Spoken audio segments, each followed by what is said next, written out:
Welcome. Welcome. Happy Wednesday. Happy middle of the week. Happy middle of whatever is going on in your life right now.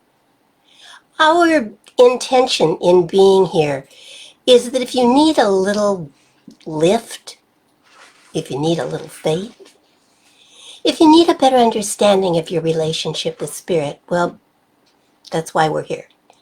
And you are so very welcome to join us. I like to think that we are a kind of spiritual clinic. Our intention is to help you feel better if you're feeling bad, and to help you feel even better if you're already feeling fine. We can also function as a spiritual urgent care if that happens to be where you are in any given moment.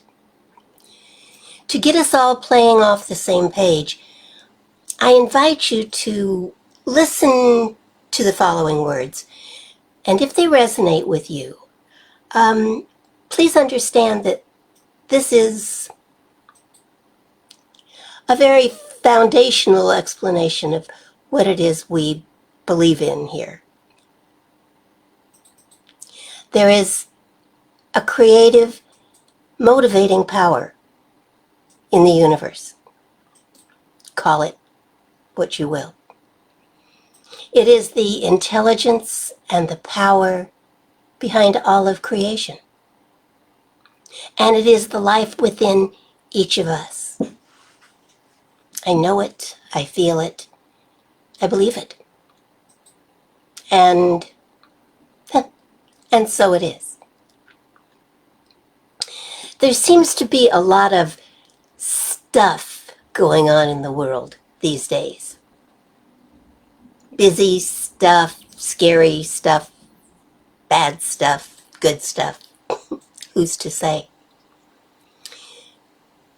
As stuff out there in the world, it may seem on the surface not to affect you, and yet because everything is interconnected, we still feel the repercussions of it, don't we? If we ignore the stuff, we may be doing so at our own risk. You know, it has been said that if a butterfly flaps its wings in Beijing, it may cause a tornado in Kansas. The point being that a seemingly small action in an interconnected universe can cause, well, all manner of unexpected results. So I guess tonight's question is, how does what's going on in the world affect you? And how are you with that? Think about that, will you? I'm going to get on with what I want to talk about tonight, and we'll chat after that. Thanks for being here. Okay, so they turned the power off this morning. Oh, not because we didn't pay the bill, but because they were doing some routine maintenance on the lines and the capacitors, whatever that is.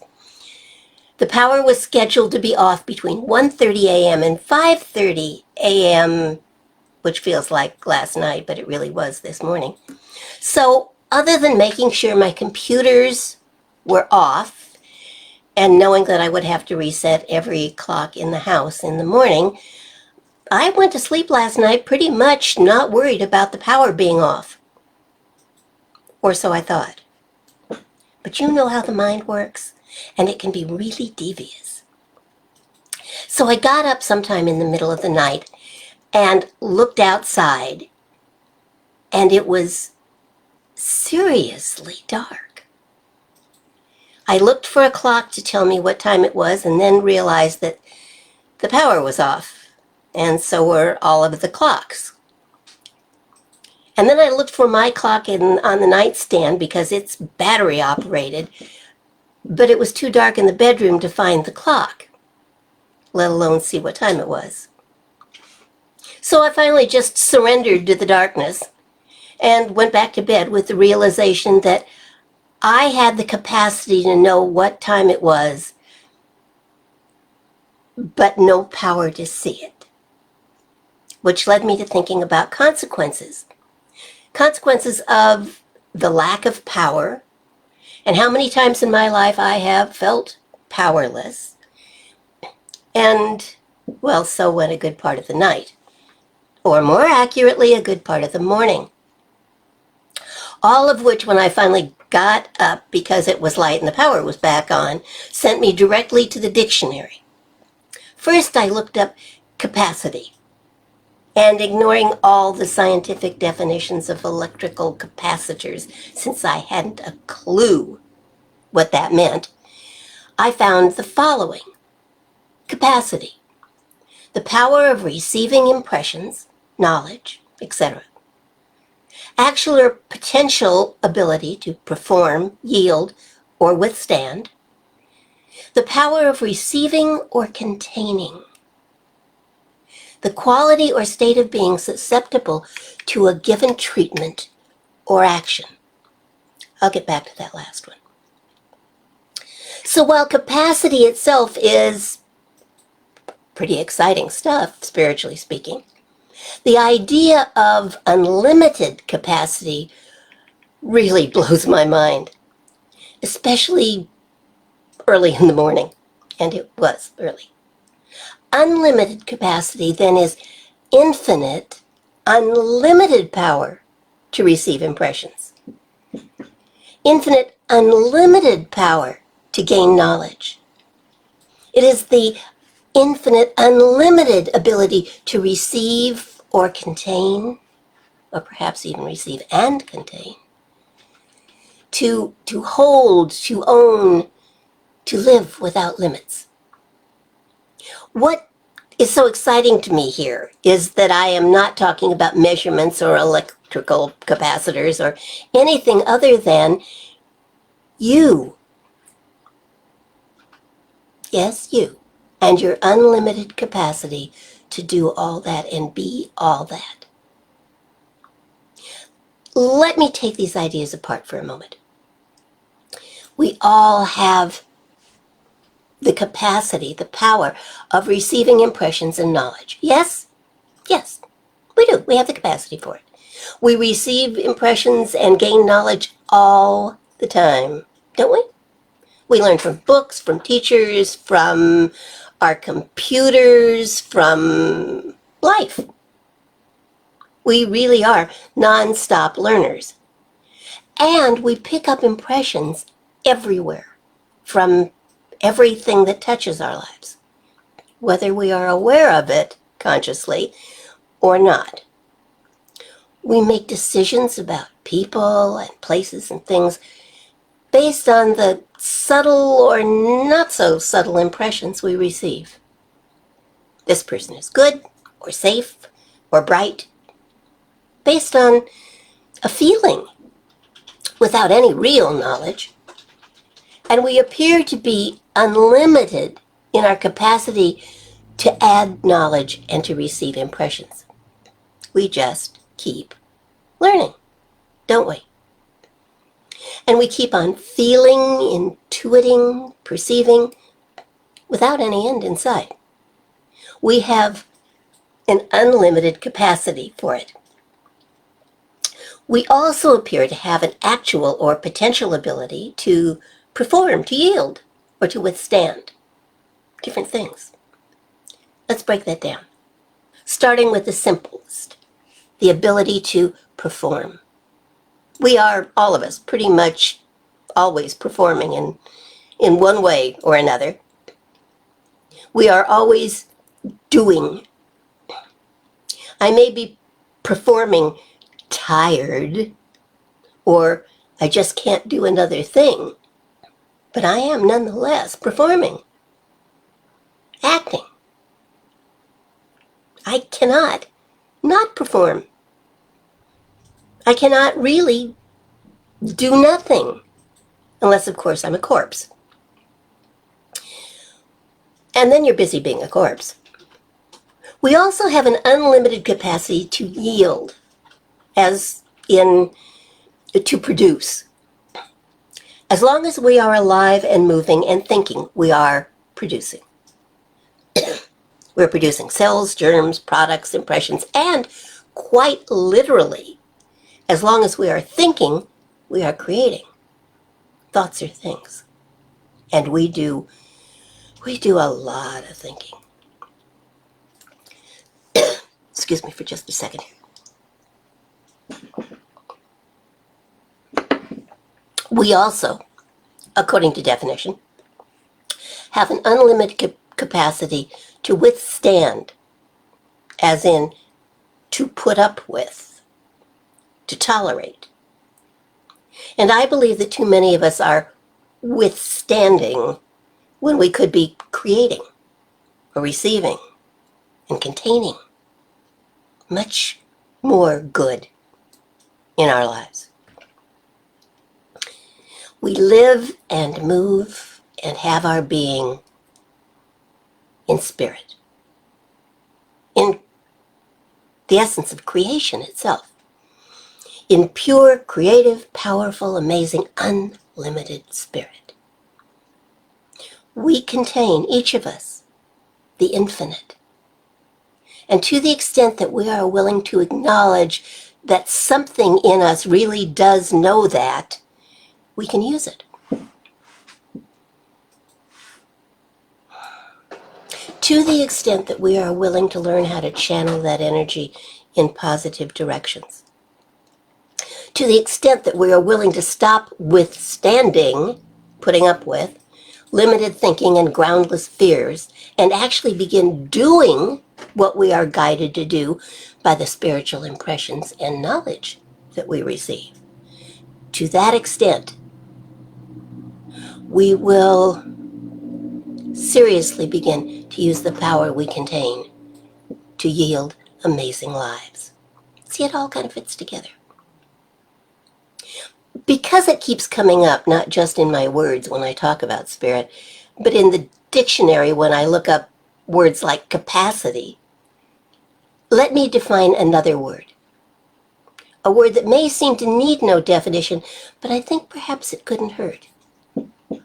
The word is power.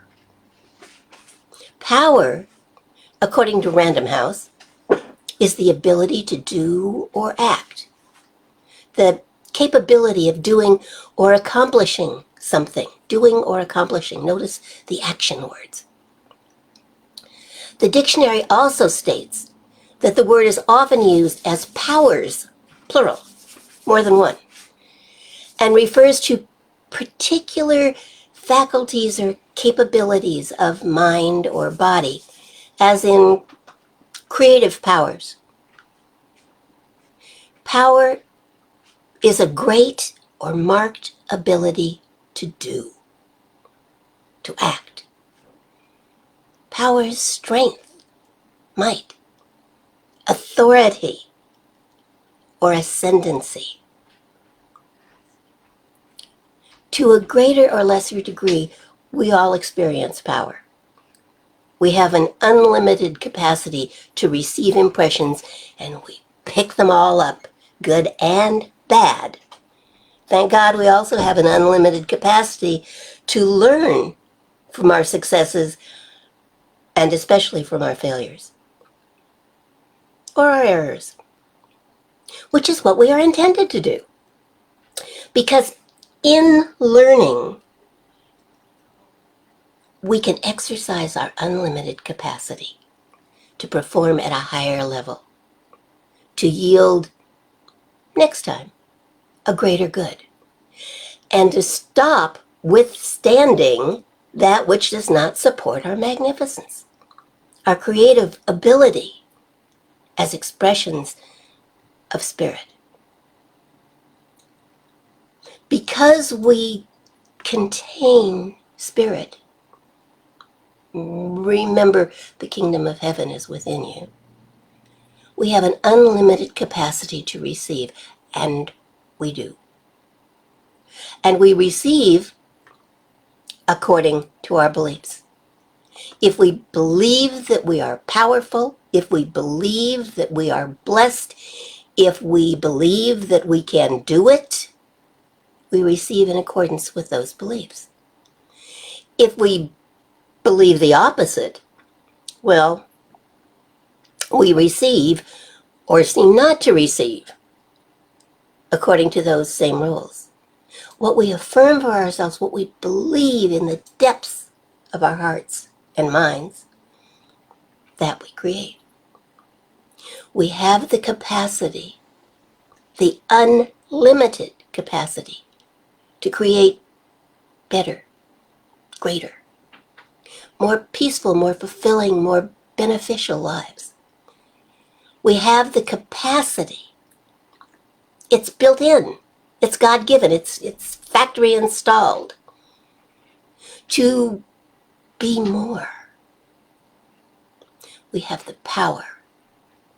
We have the unlimited power, regardless of our background or our previous experience, regardless of whether or not we have used the power to create good or great or grunge. We are always using the power.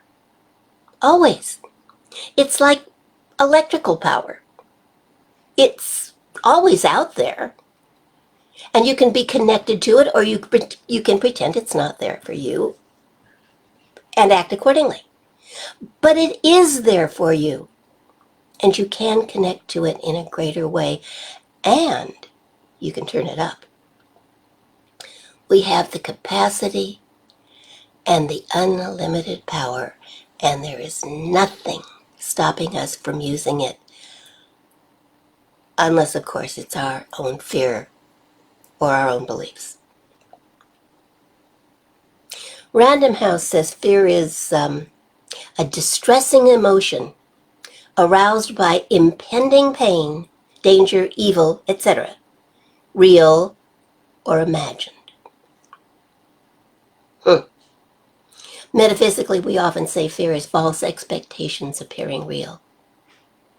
Take your pick. They both pretty much mean the same thing. But if we have spirit, creation, if we have God on our side, because we cannot be without it, if God is where we are all the time, what have we to fear? If God be for us, someone once said, what could be against us? What could possibly be more powerful than the presence of creation that is the foundation of who and what you are?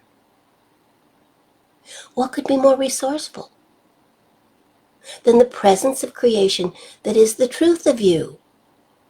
Everywhere, all the time. Why would we, if we stop to think about it, why would we give away that power? Why would we disallow that wisdom? Why would we turn our backs on those unlimited resources and abdicate our capacity to receive and to hold the unlimited gifts of spirit? Simply because of something that was done or said by someone or by ourselves sometime in the past. We were meant to learn from that.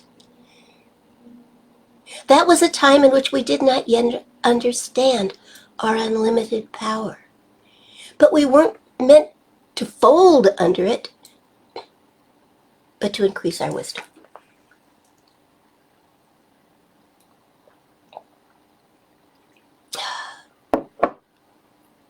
What we need is faith.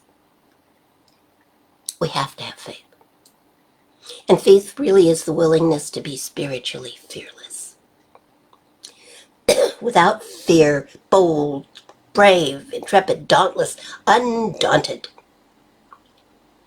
I like undaunted. Undaunted by the past. Undaunted by the opinions of others. Oh, please, what do they know about your life? Bold and brave in our actions, knowing that there is an unlimited power and a presence in our lives to which all things are possible. An unlimited power that works for us, through us, as us, always. Remember this. If it appears to be dark outside, if you feel powerless, it is because you are not feeling connected. The darkness is only a perception. The power is your proof. But you must believe. And then you must act on your belief. What if with God all things really are possible? What if? Have you tested it? Have you gone beyond saying the words and then expecting something to fall out of the sky? Have you gone to stepping out on the faith that the words imply? Real power, according to the dictionary, is strength, might, authority, ascendancy. Spiritual power is strength, might, authority, ascendancy. It is the strength to overcome anything that might stand in the way of truth. It is the might for you to take a stand in truth in the face of anything. It is the authority to speak your word about anything and to know that the words you speak have power because you have power. The power of creation. The unlimited capacity to create. Faith gives us fearless power. Which then leads me back to the last definition of capacity. I told you I'd go back. The quality or state of being susceptible to a given treatment or action. We are all susceptible to treatment, which is, in our vernacular, prayer. Prayer here is not a passive mumbling of words or the repetition of something that we were taught as children, which really has no particular meaning to us. It is not beseeching or making a deal with the infinite. It's communication at the highest level with creation itself. And it has power. It has the power not to change God's mind, which doesn't need to be changed, but the power to change our beliefs, which changes everything.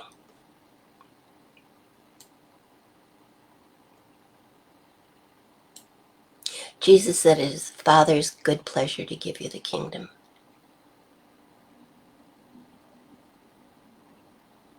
Which God has. We have just not always accepted the gift. Because I believe in the power of prayer and because, well, if you heard nothing else tonight, I believe that something in you will hear these words. And if it's all you hear, it will be enough. So let's pray. Let's be in treatment. So shall the words be that go forth from my mouth. And these words spoken in fearless faith shall not return void, but shall accomplish that to which I purpose them, and shall bless and prosper and heal that whereunto I send it. This prayer, these words, have power. And I proclaim that it will strengthen and empower the faith that is within each of us. It will release the creative power and the loving power and the peaceful power that is within each of us. Because it has now released within each of us our unlimited capacity for good, which is the power to create peace, the power to give and experience love, the power to receive plenty, and the power to give wings to our dreams. If in the past we have withstood lack and limitation, now we stand in power and plenty. We have the strength. We have the might. And our word has the authority to change everything. And we ascend to ever greater and greater levels of the expression of spirit within us.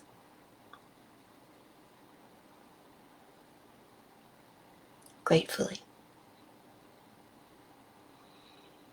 enthusiastically, powerfully, we allow it to be so. And so it is. And so it really, really is.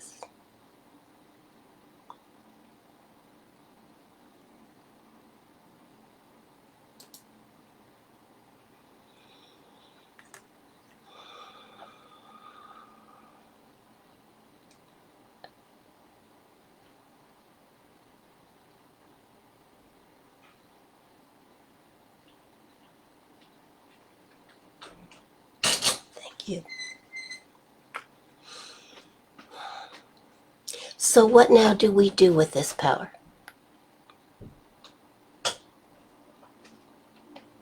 It is one thing to believe on one level that it actually exists. It is another thing to claim it as our own, all of which is good.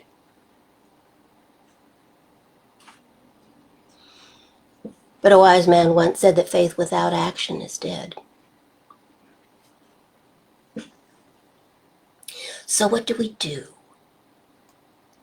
How do we change our lives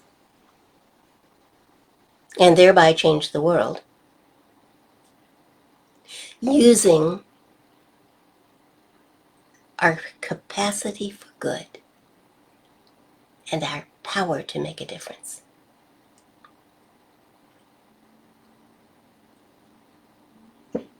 What would you do? What would you do? What would you change in your life, your mind, your actions to take advantage of this amazing power that we so frequently overlook, don't we? How often, and I include myself in this, so don't think I'm pointing anybody out. How often do we get ourselves in a muddle and get confused or frightened or frustrated? How often do we immediately go to, oh, no, I don't need to do that. I'm a place where God is. I can change this. How often do we go there? How often do we instead go to a place of confusion and fear and powerlessness before we go to God? And I'm not talking about God out there. I'm not talking about the guy on the throne in the clouds with the angels and the harps and all of that. I'm talking about the creative motivating power of the universe that exists within everything and everyone, which means all of us. Jesus said, "Know ye not that ye are gods?" No, we don't most of the time. Do we?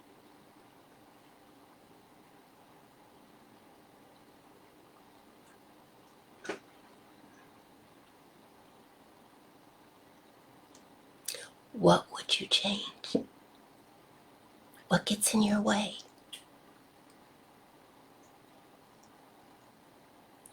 What idea, thinking, belief do you keep tripping over? And if you're not sure, just take a minute, take a deep breath, take a minute, look within, look at your life. That'll tell you. You know, one of my favorite stories, it's a good thing this man has since passed on, or he'd probably, come to think of it, he may come back and haunt me yet. But a client once said to me, you know, I'm getting my 5th divorce. And I don't understand. I'm a good guy. And he was. He was a really good guy, at least from my perspective, not being married to him. He said, I don't get it. I don't understand. So we talked for a while, and all of a sudden he said, you know, Marlene, I just got it. The common denominator in all of this is me. It's my thinking. I think this, I think that, I think that. And I'm tripping all over those things. My words tripping all over. But basically, that's what he said. What are you tripping all over? What is the common denominator in the things in your life that seem not to be working? What, my friends, would you change so that life was happier, fuller, so that you felt more powerful and not at the effect of those things that seem not to be working in your life? What lessons can you garner from the things that have seemed not to work so that you don't keep repeating them?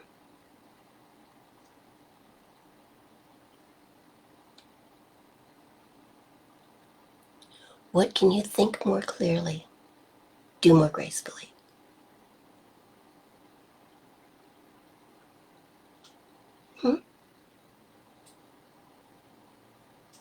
I can't tell you because that would just be my opinion.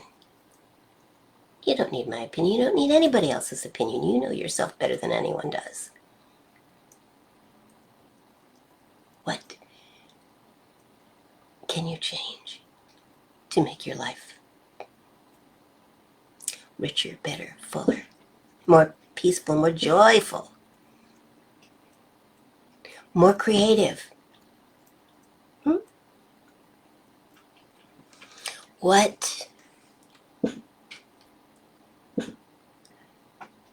can you think differently and change it all for the better?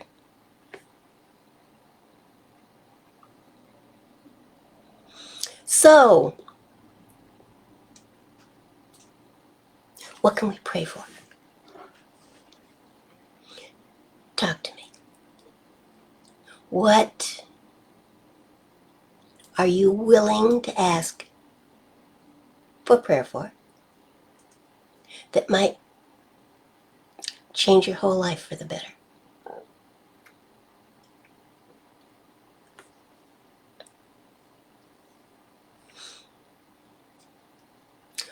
What do you keep repeating that isn't working?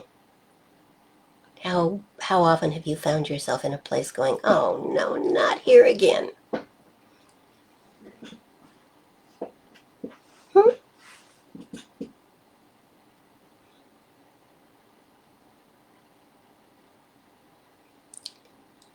So,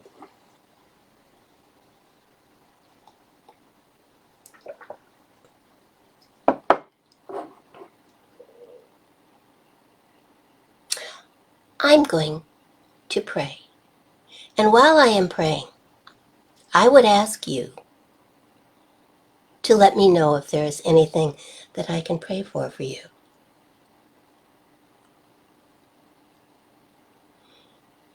Feel free to jump on in at any point.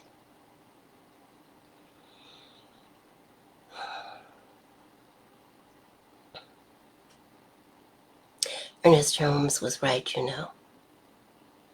There is a power for good in the universe. And you can use it. That power is the creative force behind all of creation, and you can use it. The good news is it is done unto you as you believe. It's that easy. The scary news is it's done unto you as you believe. That's how the force works. And sometimes that's scary. What do you believe? How do you change your mind? It begins with believing that you can. It begins with believing that your word has power, regardless of how it looks, regardless of how it has been in the past. Your word has power. And according to your beliefs, so it is done unto you. If you don't like what's being done, change what you believe.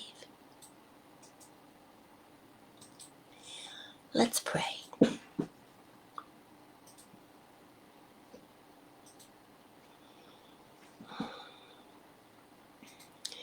I know that the intelligence,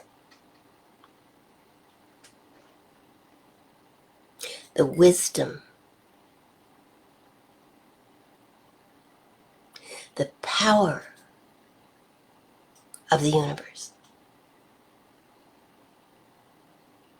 exists throughout the universe. We call it God because we need to give it a name so that we can talk about it. But it is so much more than the name we give it. And yet, by definition, God is the creative, motivating force of the universe.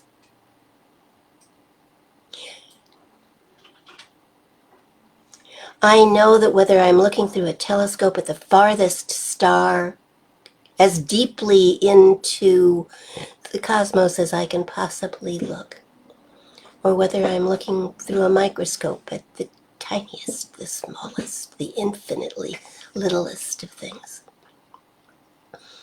that ultimately I am seeing the same thing. I am seeing the intelligence that is the creative, motivating force of the universe. And I know that there is no place I can look, nowhere I can look where it is not. It is around and about me in everything that I see with my eyes, everything that I feel with my senses. And it is just as deeply within me, doing its work. And as this is true for me, I know it is true for everyone. And so everyone within the sound of my voice and beyond is a place where the power is. A place where the creative, motivating force of the universe is at work in them, as them, and through them. Always. And I acknowledge that it is a simple setup. It is done into each one of us as we believe. So we believe better and life gets better. And I believe that with all my heart. Not just for myself, but for everyone. We are creative, motivating forces in our lives. That's how it works. By our thoughts, we create our reality. And so I know for each of us tonight that that power works in us and as us and through us to change our lives for the better. To change our lives for good. I know that where we have felt weak, we now feel strong and emboldened. I know that where we have felt confused, we now feel wise and clear. I know that where there are decisions to be made, we make them. And the result is equally amazing. I know that where we were hurt, we are healed. I know that where we were confused, we are now at peace.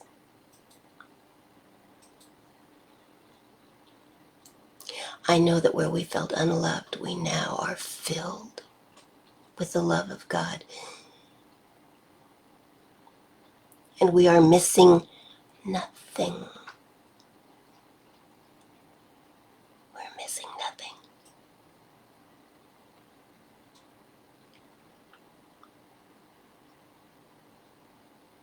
We are missing nothing.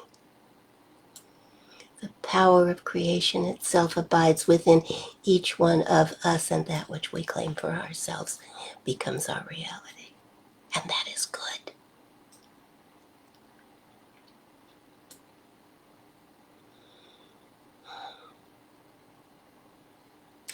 I know for each of us now that the universe has a one-word vocabulary, and it is yes. And we, being part of the universe, accept that word for our dreams, for our goals, for our bodies, for our minds, for our lives. Yes. Yes, accept the presence of creation itself. Yes. Accept the wisdom. Yes. Yes.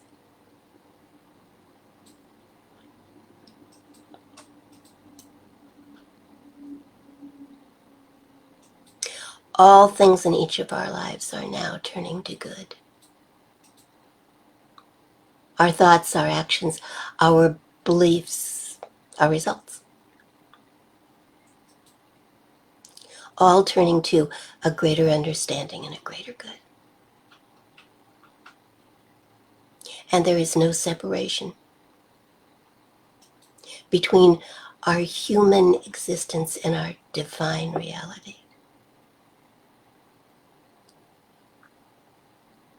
We are here now to create life at a higher level, that we may create a world that lives at a higher level, and so we do.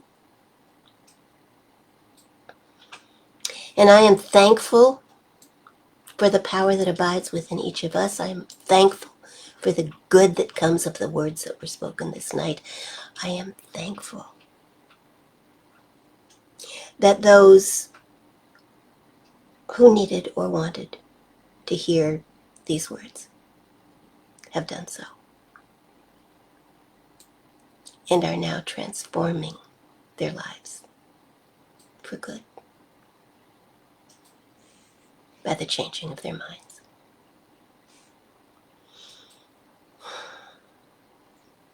Grateful, grateful, grateful, grateful.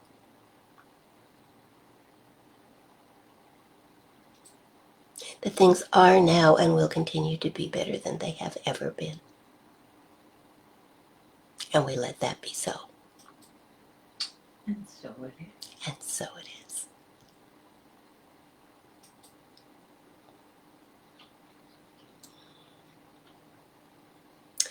We have 2 closing songs tonight.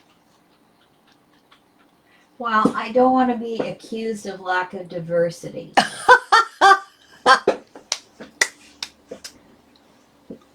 So we have a little Coldplay and we have a little hip hop. Is that what we've got? Yes, ma'am. Okay. You can get down and boogie or get down and really boogie.